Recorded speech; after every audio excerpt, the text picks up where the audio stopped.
Okay, so this is my favorite thing to do in food and culinary for as long as I've been training in chefs, and that is sharpening knives. And I am very excited to show you how to sharpen your knife.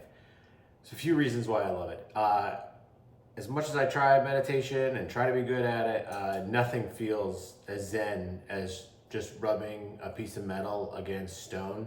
It just kind of feels like it takes back to what we've been doing for a long, long time. And what I've always loved about cooking food and being a chef is that there's no doubt that you need it. There's no doubt that it makes a difference. And doing it with a sharp knife makes it all the better.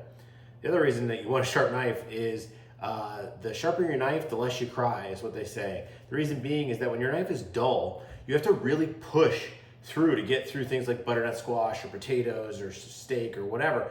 And when you push really hard, that's when you're gonna slip and you can cut yourself. And the cuts that you get from that are pretty gnarly, from a dull knife are pretty gnarly.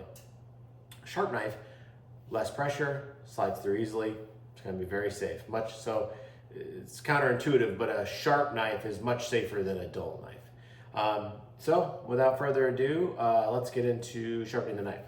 So I've got this whetstone. Now there's two types of stones you can do. You can do a tri-stone, which uses oil, or you can use a whetstone. I prefer a whetstone. You just soak it in water. They're really inexpensive. You can get it on Amazon just like everything else. You'll see these numbers on the side. See if I can focus on that. There we go.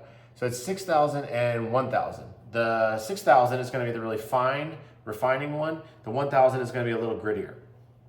So we're gonna put it in to the holder. I have kind of a dirty towel that I don't really use very much, that's wet, that's underneath to really hold it in place, okay?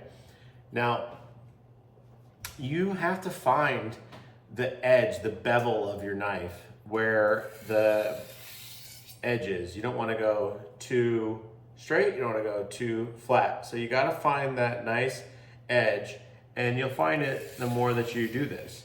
This is one of those things that, as a chef, when people say, oh, your recipe was hard, I couldn't do it, or I tried sharpening knives and it didn't work, it took a long time to be good at these things. Being a chef is like being a carpenter or being a painter or being good at anything. It takes a while. So don't just think that because it doesn't go perfect the first time that you can't do it or that you shouldn't do it, okay? It just means you gotta keep at it.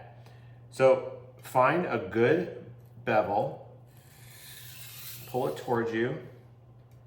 I like to do 3 or 4 strokes on one side where I'm pulling it towards me.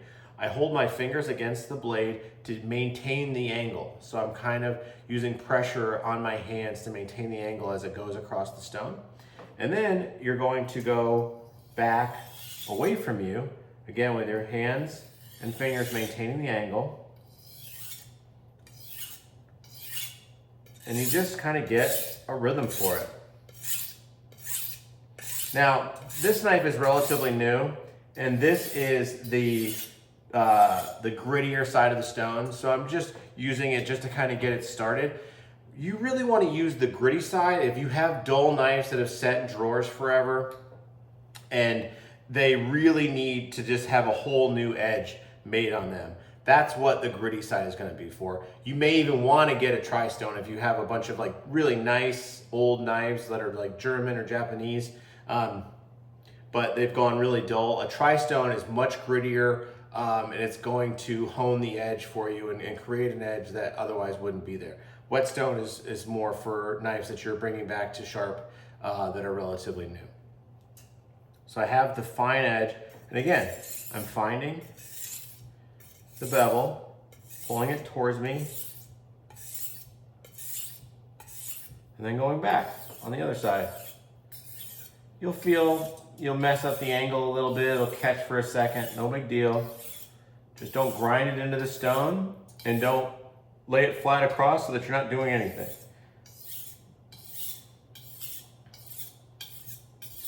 And then you can kind of hone it with a little circular motion along the stone.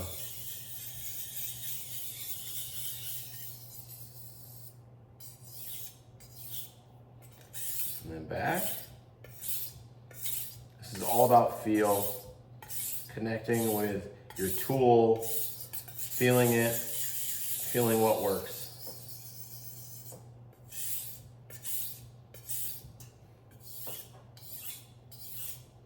And you can see all of that gray, that's the knife. That's a little bit of the knife that's coming off as you're honing a new edge.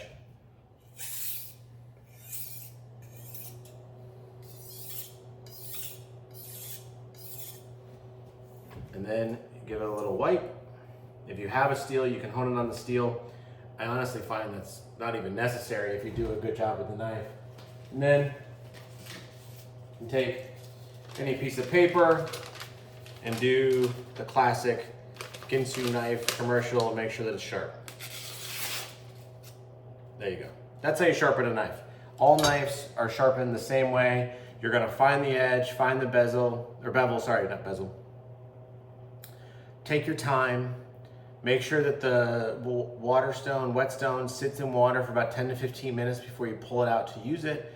And again, nothing is more meditative. Nothing will make your life easier in a kitchen than having a sharp knife.